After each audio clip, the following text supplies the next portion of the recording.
Hi, and welcome to Real Life Momz. I'm your host, Lisa Foster, and Real Life Momz is a podcast that's all about connecting moms through real parenting conversations. I believe that moms have so much insight and knowledge, and together we are powerful. On this podcast, we give moms a voice to tell their stories, share their expertise and resources through real conversations.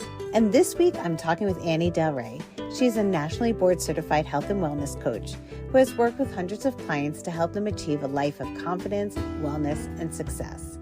Annie is the author of Shit I Wish I Knew in High School, and today we are taking a look back into high school years and the lessons we have learned since that we wish we knew back then. Hi, Annie. Welcome to Real Life Momz. I'm really excited about our conversation today because you are the author of Shit I Wish I Knew in High School, which is a complete guide for navigating your high school years.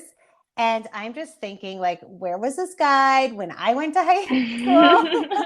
But I am glad that at least I'm talking to you now because I do have a kiddo in high school currently, and then I have one entering high school next year. So thank you for coming on the show today to talk to me about high school and how to help our teens navigate these years.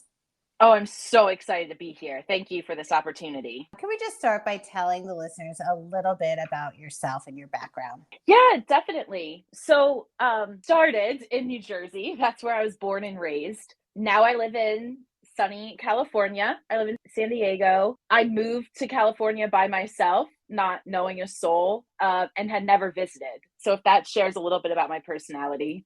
Wow. Yes, brave.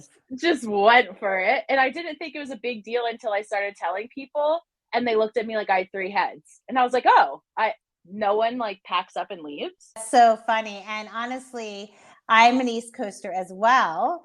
And my husband did something, and we did it together though. We did something similar where we just packed up and moved to Colorado because we went on a vacation here and we really liked it.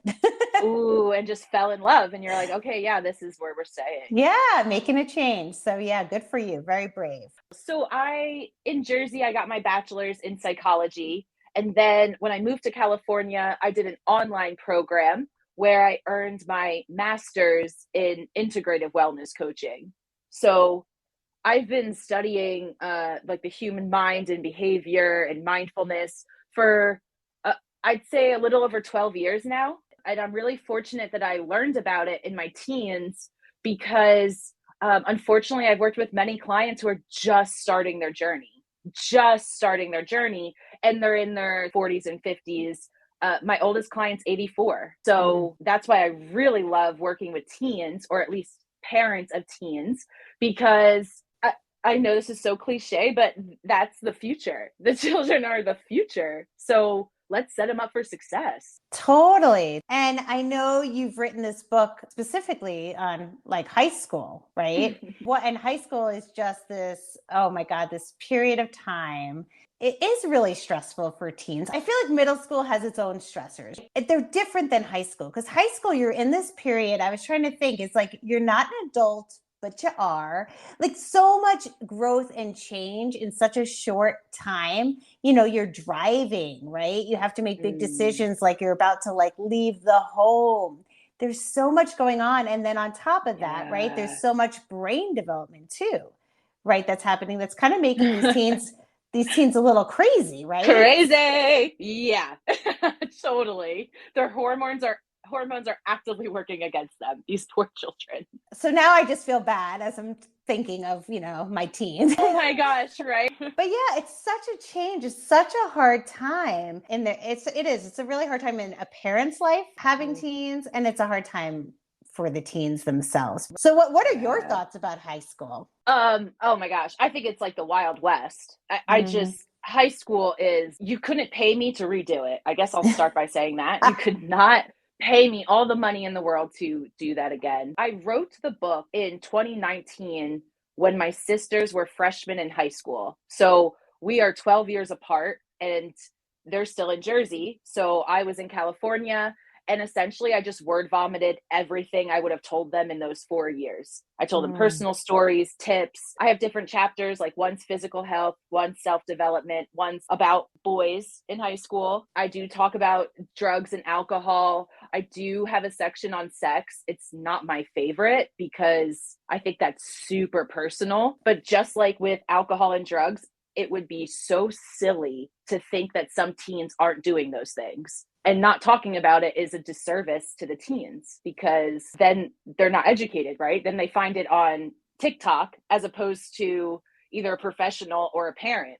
And that's pretty scary. So your book is actually written to teens, like teens would be reading this, or parents? So it is for the teens, but from the parents who have written it, they're like, yeah, this just sheds so much light. Also, and of course, I'm going to say this because it's my book, it's so funny.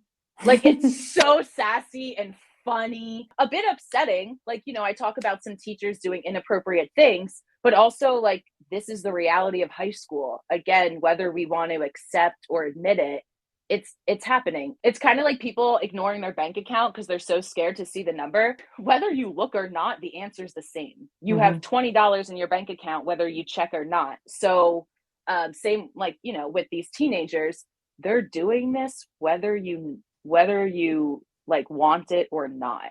It's still happening. Right. So what do you feel is the biggest challenges that teens are dealing with in high school? One of the things, I mean, these poor people, just like they're changing bodies. But aside from that, if I was to get like very specific, I would say social media. I just think like essentially it's the devil. I think that it's ruining people. And had I not, I was off social media for 4 years. Had I not started getting serious about my business, I would never be on social media. It's a time waster. And our kids are saying like, I don't have an attention span.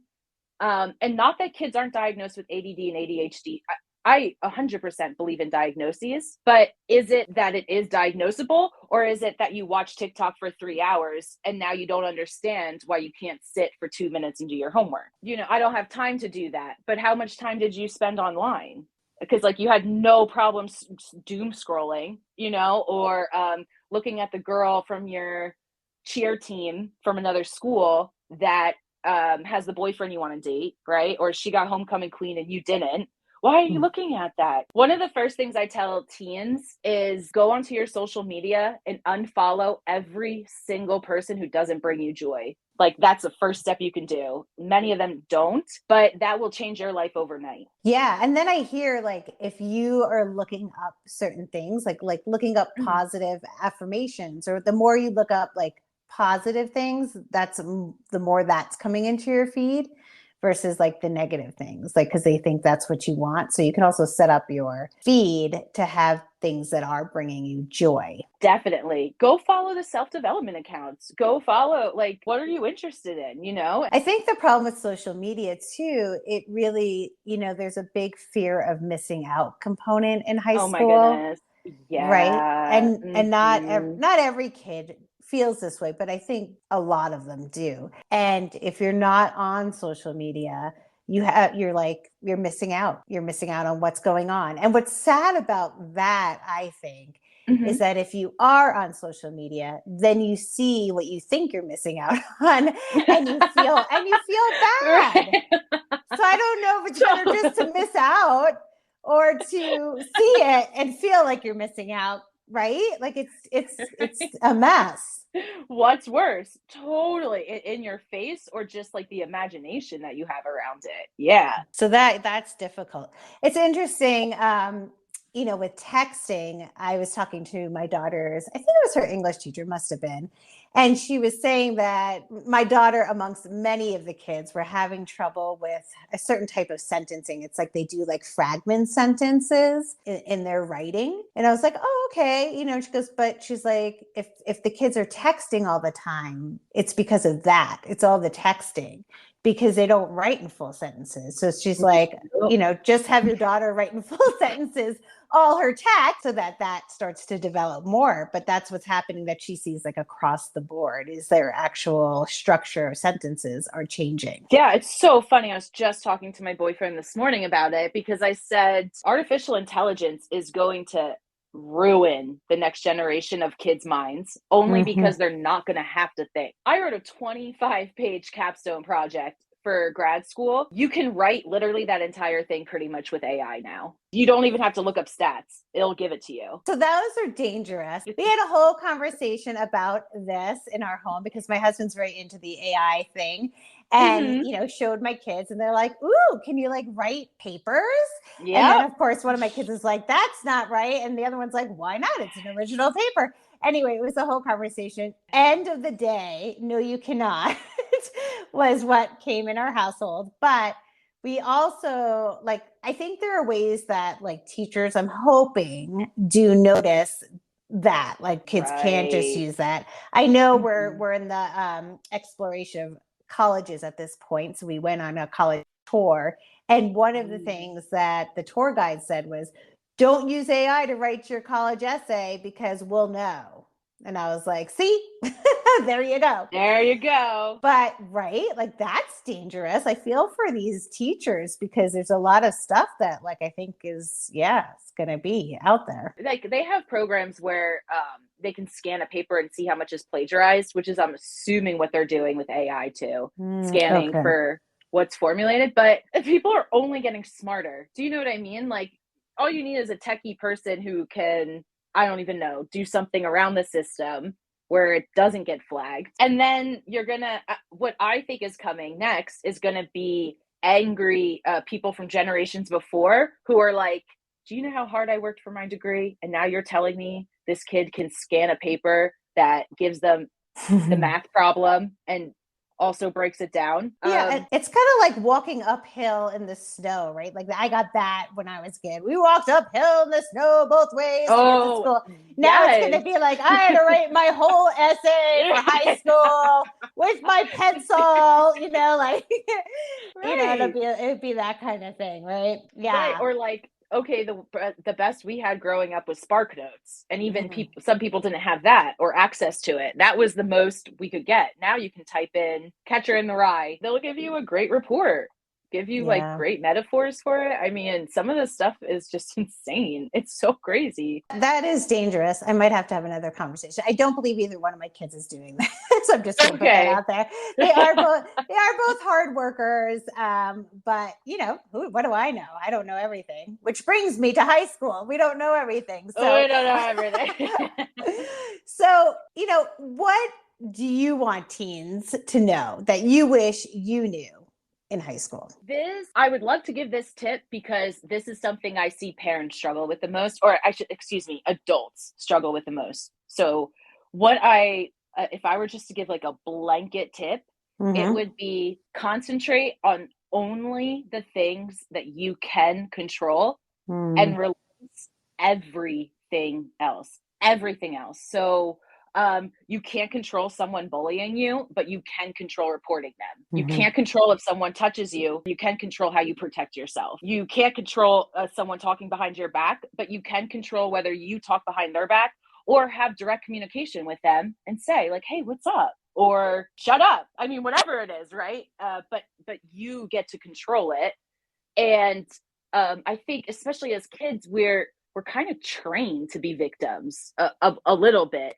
Instead of that empowering of this is wrong, what happened to you? Yes, I don't want to downplay this. What are you going to do now? How can we learn from this? How can we get better? Because it's not like adulthood gets easier, right? No, you need to learn these skills younger. Yeah. And people aren't nice, or not everyone's not nice, but I'd rather them learn in high school by a gentle adult than the real world where it will just like slap you across the face. So do you have like specific skills that you teach parents or to help their teens kind of navigate some of these things? Yeah. One of the first things I say to parents is whether you know it or not, or your kids act like it or not, they are sponges around you and they're taking in your actions. One of the things that's common that I hear is children with parents who are divorced and they're seeing, and this may sound sexist, but I'll just use a more common example of the mom is talking badly about the father. So now the teenage girl's hearing this and essentially demonizing men because her mom hates him so much. Or will say to the son, you look just like your father when you do that. So then they think equaling your father is bad, right? Or vice versa. I've had male clients have their wives cheat on them. So that means all women are promiscuous because they're hearing the words their fathers are saying. Parents who curse at each other. Your kids are hearing you, right? Like you think you're whispering, but they're picking this up. So just that, like, there's little eyes on you. Yeah, and I think our voices travel. Like I know, Ooh. our kids could be in the room. And my husband and I do say, I think he's like my best friend. I love my husband dearly. Ooh. But we have harder conversations about different things and find myself like doing them downstairs, like in our living room, but the kids are upstairs in their bedrooms, doors are closed, or it's later. And they hear everything. They can hear us. I don't know why I think we're having a secret. And honestly, I don't mind so much that they're hearing us, but they shouldn't have to know certain things that are just going on, right? That maybe we're dealing with. And yeah, they could feel that. So I think that's a good point. Like when you think you're talking, privately, make sure that that's true. and Mm. and I think when kids overhear parents talking, it almost means a little bit more because they know it's the truth. Like we're not hiding anything because we don't even think they're listening, right? So they're like, so the information's almost like it could be even more for them. So yeah, so I think that's true. It's like they are sponges. Yeah, they read our signs and they can hear us when we think they're not. Yeah, and this may be a little a little more woo woo, let's say. I love woo woo. It's like my favorite. Oh, right on. Then this will be perfect. It's the idea of like, have you ever walked into a room after two people had a fight and Yes. you feel the energy in the room? People who don't even believe in woo woo know what that means when you say you walk into a room where people are fighting or confrontation, you feel it. So it would be silly to think the kids aren't feeling that. Like they know, right? They feel Mm-hmm. tension. For sure. And vice versa, right? They feel love, Ooh, totally. Right. Oh, that's warmth. Oh my goodness. Like, look at mommy giving hugs. And same with like tone.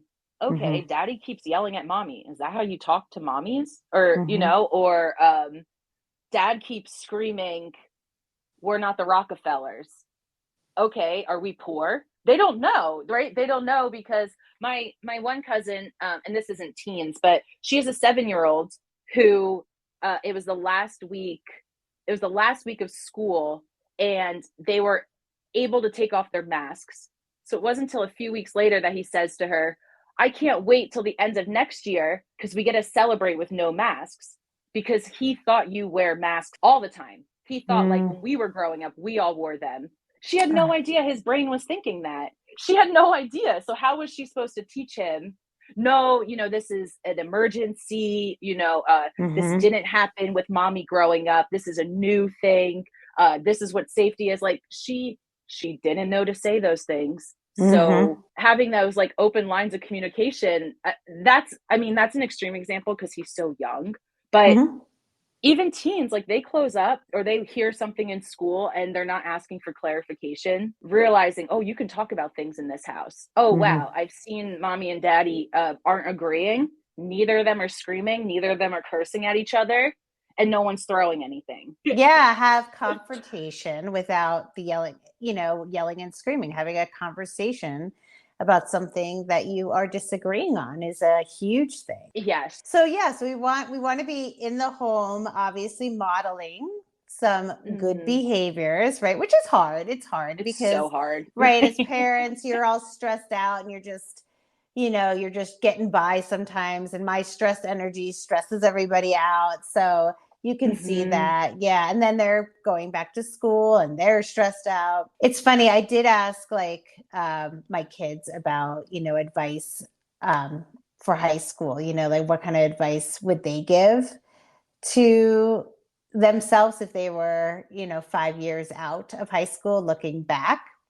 Mm-hmm. And it's funny, my daughter said, she said, one bad grade doesn't make a difference, Ooh, which I thought right. was interesting because I feel like not every kid gets wrapped up in grades. I could tell you my son is not wrapped up in grades. But there are kids that are because they see everybody else excelling. And once again, they're comparing. and they get like a bad grade, it's like the end of the world, but I'm always like, it doesn't define you. It's this whole period of time doesn't define you. So Yes, I definitely write that. I actually write, of course, a bit more sassy of a version, but it's like I said, I think it's something along the lines of like, I can pretty much guarantee you, you will never sit down for a job and they're not going to ask, did you date the most popular guy and were you prom queen? They're not going to ask that. exactly, They're not going to ask exactly. what parties you went to. Like they're not going to ask were your friends the popular friends. It's so insignificant. It's so It is. insignificant. But here's the question. Mhm. How do you get them to believe that? One of the things I think, actually, you kind of hit the nail on the head with it, is reminding them that there is a future. So, like, this is such a small blimp. A phrase that I like to teach people is when something happens, immediately, something, that you didn't want to happen, I should say, um, immediately ask yourself, is this going to matter in 5 hours, 5 days, 5 weeks, 5 months, 5 years? A Mm-hmm. lot of the times it doesn't even go to 5 days. So keeping that into perspective of like, and that's why I love coaching is don't worry about the past. Yeah, we want to cope with the present. Let's start looking at the future. Very important that we spend more time there. I asked my son the same question actually about, what advice he would give for high school, if he was looking, he's not even in high school. And I thought his response was really funny. He goes, well, don't worry so much about getting into college because there's one for everybody. Oh my gosh, that warms my heart. One of the things I write about is encouraging going to community college first. Mm, If you know you want to go to school, but you don't really know what major yet, yeah. go to community college, do general studies or liberal arts, and go from there. And, as a high school mom, you probably already see it. They put so much pressure on big schools, and it's ridiculous because they're like 80,000 a year, 40 to 80,000 a year, sometimes Yeah. $100,000 a year. And Yeah. and kids go in not knowing what they want to do. And then they take all these classes at thousands of dollars, and they're 3 semesters in and they've changed their major 3 times. Exhausting. Yeah. And there's a lot of pressure Yes. about Ugh. college. There's this external pressure from just their friends, right? Like in the Mm, friendships and peer pressure of like wanting to kind of be on par with everybody, right?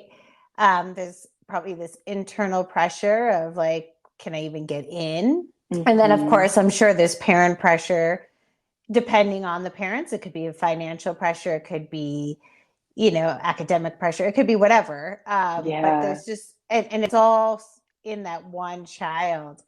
And it's been an interesting ride for us because my daughter is one of the many that doesn't know what she wants to do. I was like, how can I make this experience positive? Because it could be a really negative time having to apply for colleges, all the stress. Did you get your papers in? Did you do your essay? Did you do all these things? Are you studying for the SAT? I mean, Oof. name it, Yeah. right? And it, Right. and I just recently decided that, what? At the end of the day, once again, it doesn't define you. At Oh, the end I of the love it. day, I Mhm. think it's important. Don't get me wrong.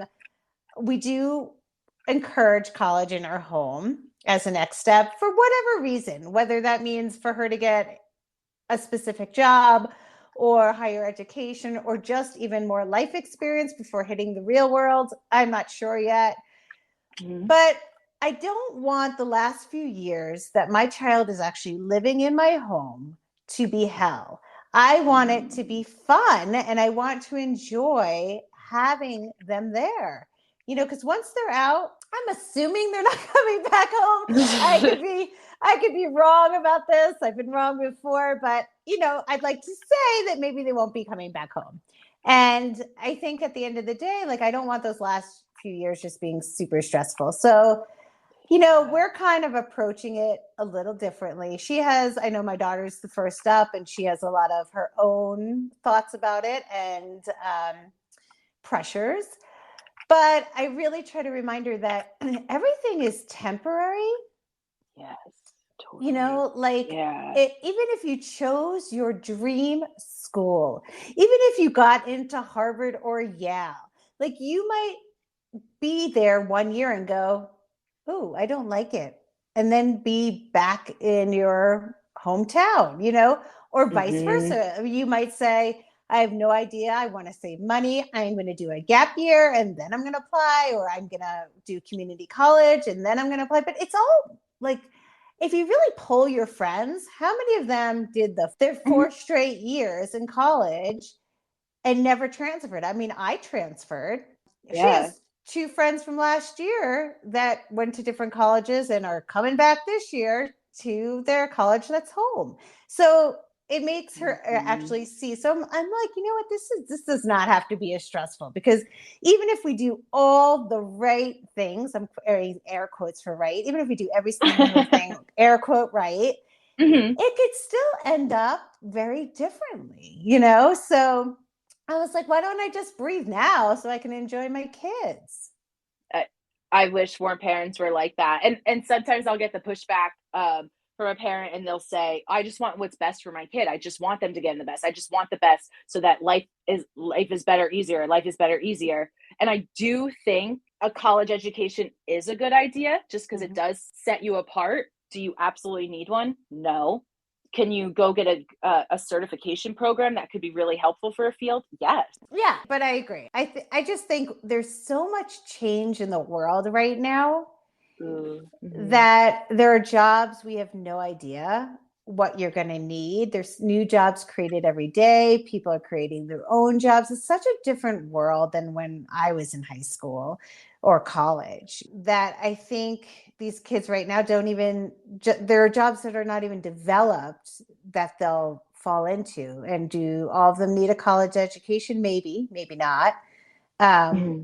but I think it's a very different world. And that's why, personally, I think the big thing I'd like my kids to be able to do is adapt. And Ooh, such a good word. Yeah, that's a great word to describe it. because then they can be fluid and change as they need, and either create a job, flow into a job, whatever they need, but they're not just like kind of stuck. If they're adaptable, they'll achieve what they need to achieve. Actually, I'm so glad you said this because it just helped me remember um, this idea of how we were saying the parents being like, I just want the best, I just want the best, so later on they can have these all these great things.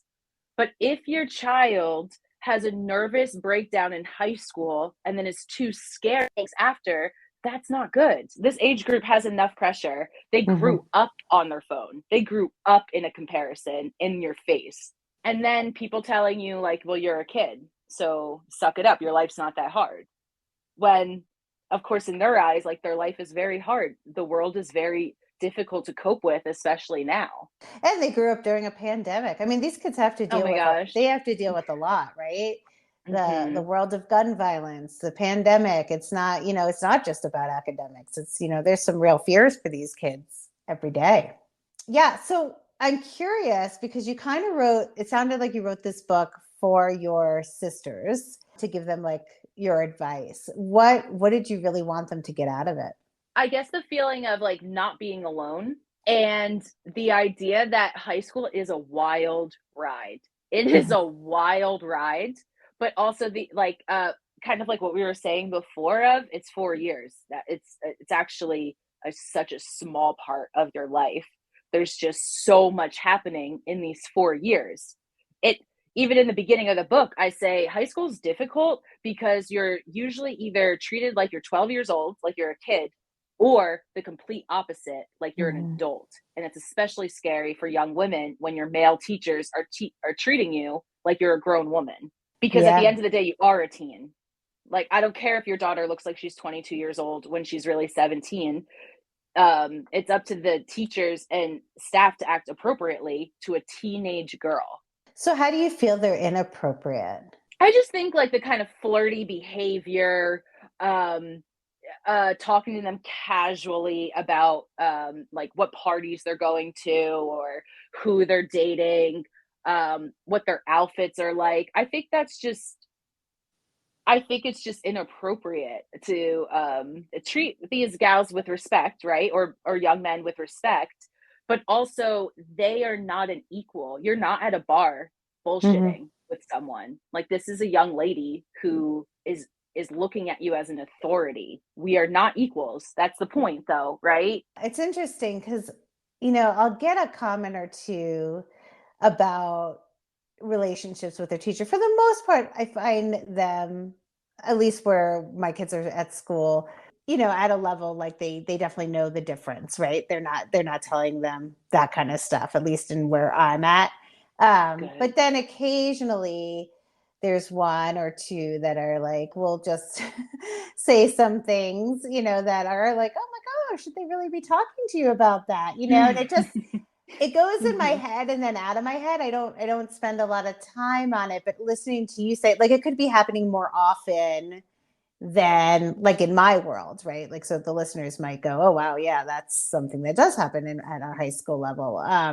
Mm. But that is a good point. Yeah, there should be some sort of, in between, and maybe talking even to your teen about, that relationship with a teacher, Yes. and that they Yes. are still your teacher. They're not necessarily your friends. They are older, and some of them are young, right? Like, because they're just graduating and they go into teaching. Yeah. So they're not that far off, and I can see that. But yeah, but at the same time, there is this professional division that, should be respected too. So yeah, what's appropriate, what's not appropriate. Totally. Yeah, definitely. I mean, at my school, just like you were saying, of the idea of like some of these are actually pretty young teachers right out of college. I think there was 3 or 4 scandals of teachers sleeping with students while I was in school. 3 or 4. I know for a fact 3 because I can think of their names right now, but I think there's one more that I just am having trouble. Like, one teacher's nudes got around because she sent it to a junior boy, and what he did was send it to all his friends. Why wouldn't Oh. he? He's a 16-year-old boy, and I don't mean it like that's okay that he did it. I just mean, why, as a girl in your late 20s, would you send a teenage boy a sexual photo and think that he's not going to share it with someone? Wow, that is terrible. So that, like, I must be in a bubble, right? Like, I'm in a bubble because I Oh, don't hear that here, but doesn't mean it's not going on. So, oh my gosh, that's so frightening. Just when you thought you horrifying. had Yes. enough sending my kids to school, like that's horrifying. That's horrifying.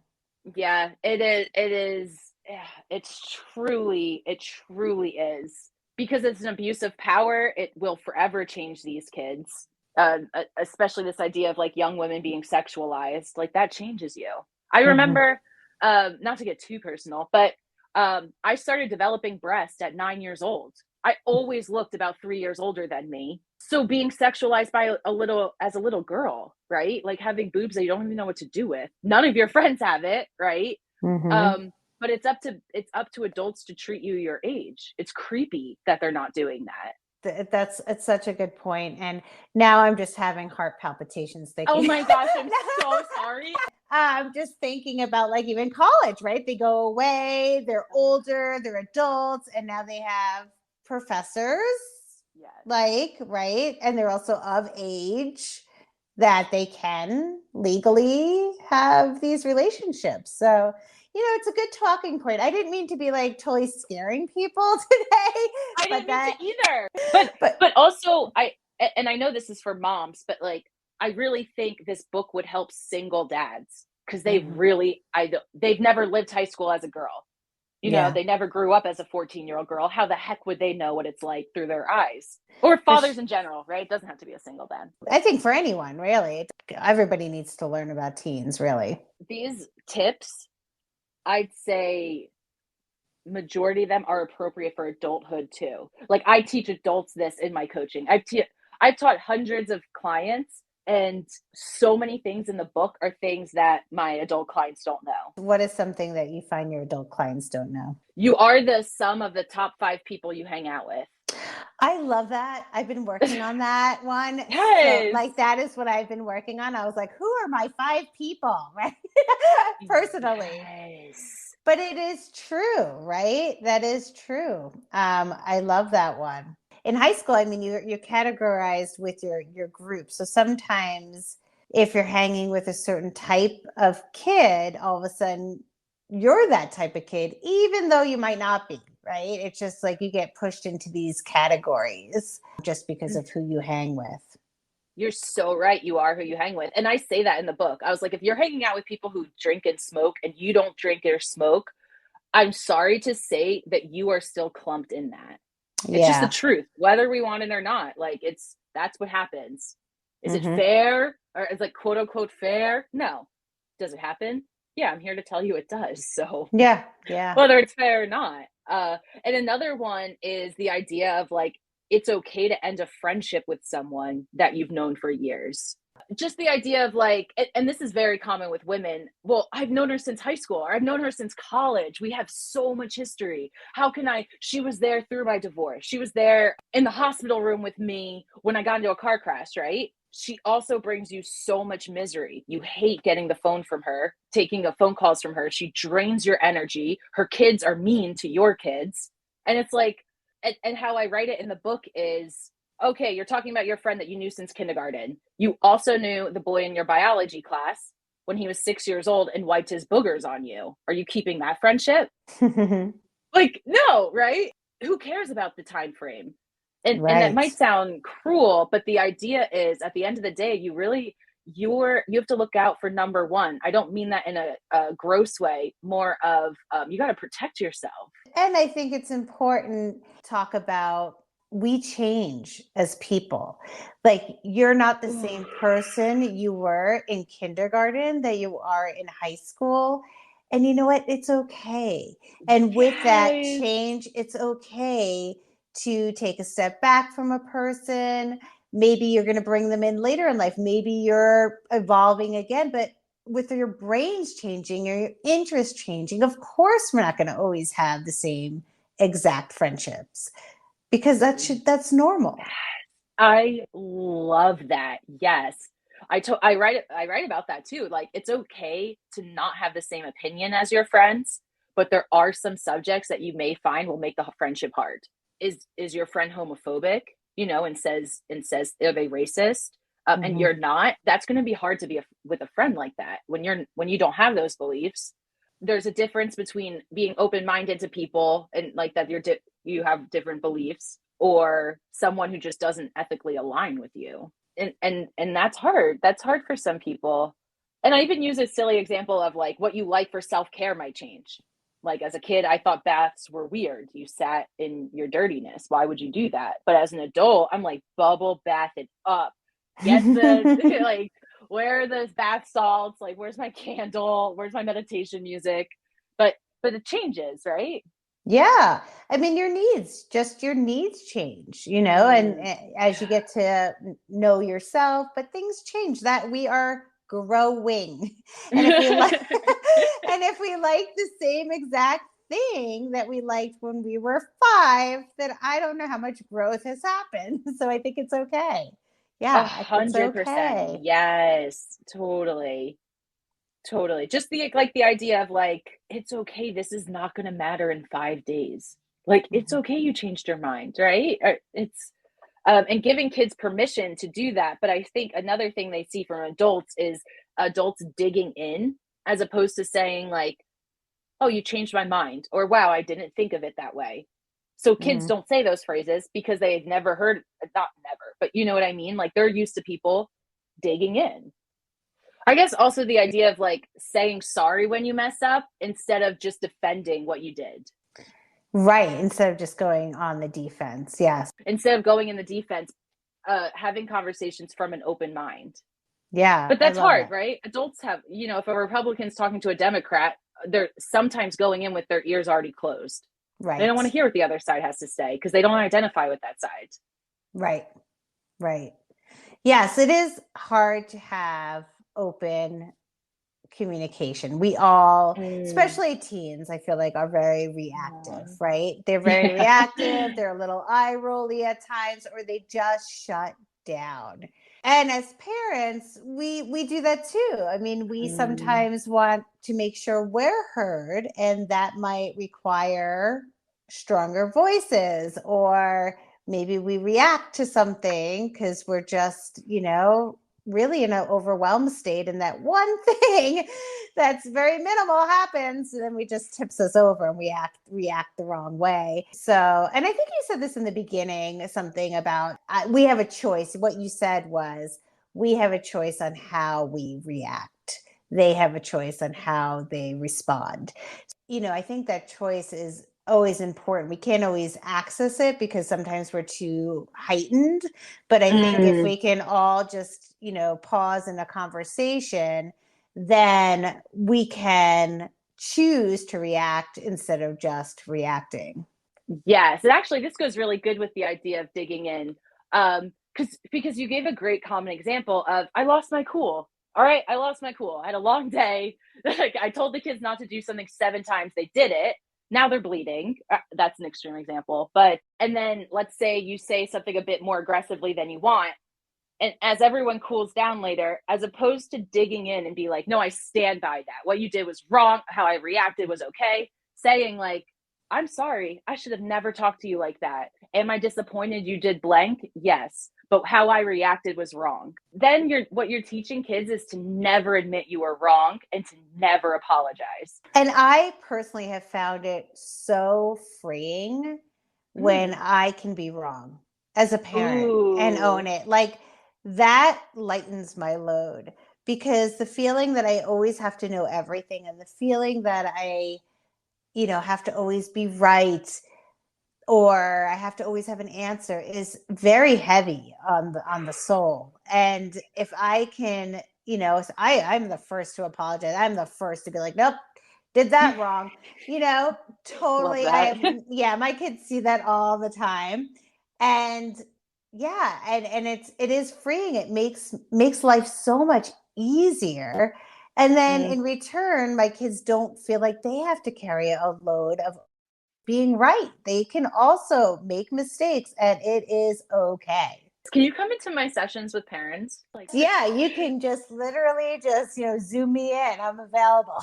because it's so true. And I guess this is like full circle now, but they're looking at your behaviors. And Mm. especially I would say moms have I do think moms have more pressure, especially if they are raising young ladies. There's a lot of confusion with role models. So again, unconsciously or consciously, they're looking at their mom for what to do and how to act. Well, that's a lot of pressure on moms. There's so much pressure. Are you kidding me? Right. It's already hard enough just to be a woman alone, let alone the mother role or an Hmm. employee role or a partner role. That's a lot of hats to wear. Oh, wow. So I mean, we started at high school, but we're definitely veering off. But Wow. but I love it. I love every minute of it, because it is important, these conversations just about, our kids and how much not only are they going through, but it's like we're going through it too. So, Totally. And before the pandemic, there was no parenting books that said how to help your kid get through a pandemic. We don't even know how to get through a pandemic. Why the heck would kids have those coping skills? oh Like, my we don't know. gosh. But see, that was the beauty of the pandemic, I think, because that was a time where I think families could really bond Mm. together, because it suddenly was the experience that everybody was going through. So, Yeah. like for my family, we had to figure it out as a team. What we were going to do, what were the rules, what did we feel comfortable, who could go out, who couldn't go out, who's going to do the food shopping, or, all this, just the little Yeah. things, right? Hmm. Who's least susceptible, to get COVID, what are we going to do if someone gets COVID? And it was the first time that, like, there was no rule book. And I guess there was judging, because some people would go out and let their kids hang out with anyone, and Hmm. others only did a bubble, or others didn't let their kids at all. So maybe there was some judging, but I think there was a fear throughout that it didn't feel like you were being looked at so much as a parent, like, that people were watching your every move of making these right and wrong choices, because nobody knew the right and wrong No. choices. People were just doing the best they could. And I think as a parent, we're always doing the best we can, no matter what the situation is. You know, when it was the pandemic, because it was the first time, it just felt okay to just do the best you can. I had parents who either were like, this bonded my family forever. Like, wow, I got to know my kids on another level. And I can think of 2 moms who got on video with me and were like, where can I drop my kids off? Yeah. Yeah. One lady said, I hate my kids. And I've never heard a parent like not in a non-joking way say that. She's like, I hate my kids. I can't believe I'm a mom. And I just sat there like, this must be such a terrible feeling. I mean, it either brought them together or divided them. It really did. And Yeah. we've heard that a lot too between families and things too. I was a lucky family that it brought us together. I mean, my kids are about 2 years apart, but they always respected each other. You know, they always got along. It wasn't like they were big fighters, but they became best friends in COVID. Now, and the relationship has continued. I mean, like I said, one's in high school, one's in middle school, but they go to each other for just comfort, conversations, things that they want to tell each other. And I mean, honestly, it was a real gift because I think they would have liked each other, but they would never have had this relationship. Almost like trauma bonding. I know that sounds dramatic, but I think I love that that's how it ended up. So where can the listeners find you? So I have a Facebook and LinkedIn, but probably my website would be best. And it's just my first and last name.com. But I would say contacting me through my website or social media. And all that will be in the show notes. And any other advice? Is there something you just want parents or teenagers to know? It would be the same advice for both groups, and that is ask for help and build your support system. And I don't even mean that a plug for like work with me as a coach. I really mean find people that can be in your circle. So even if it's not like your top 5, which I think is super important, please tell people if you're struggling. There are support systems out there. There's free sources, there's paid services, but don't do this alone. You're doing yourself a disservice by trying to do it all alone. Yeah, I love that. Yeah, friends, mom friends. Yes, Facebook makes it easy. Like go on a Facebook group. There's tons of mom ones. Oh, yes. And I see, you know, I read those a lot of those Facebook groups, and it's amazing. I'll just like read them and I'm like, wow, okay, I didn't know that. I'll learn so much because there's nothing, yes, you can learn as much as you can from a book, right? But there's nothing better than having another mom just give you that tip or advice or that one thing you needed because they've been through it. Right. Or even for another mom to be like, yeah, I know what it's like to want to pull your hair out. Oh yeah, I got lipstick out of the couch when my 1-year-old found the lipstick and put my favorite shade of like $27 lipstick on my couch. I know what it's like to lose your mind. You know, just these little things of like, oh yeah, I have a son changing a diaper and he peed all over the place again. I'm 3 diapers in and he just keeps peeing, right? Like only parents would know that who change diapers. Right. Yeah. And then the same for our teens, right? Because, you know, sometimes we're like, oh, they're on the phone again, right? Or like, are they ever going to get off their phone? They're always on with their friends. They're always hanging out with their friends. But now listening to even just this conversation, it makes sense because those are their mom friends. Those are the people who understand and are going through it with them, right? And also the idea of like, same with the teens of social media, like stop looking at moms that you think are perfect. They're not. Yes, right. Because as moms, we could also be looking at like, oh, wow, this mom's doing all this stuff. And this mom's doing all this stuff. And, you know, I can barely cook dinner. Or like, did she just get her nails and hair done? And her kids are all matching in beautiful Easter costumes with like hand-painted like eggs. Well, if you ever want to feel better about being a mom in the clothes situation, I mean, if we have matching socks, we've won.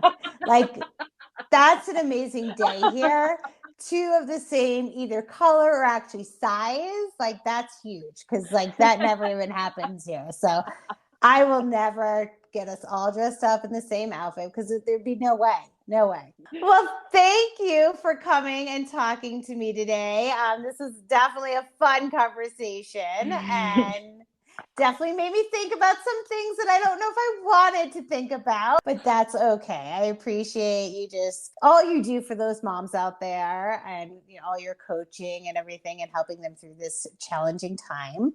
So I appreciate you coming and talking to me today. Thank you again for this opportunity. Like, you're so great. You're so fun to talk to. Oh, thanks. I appreciate that.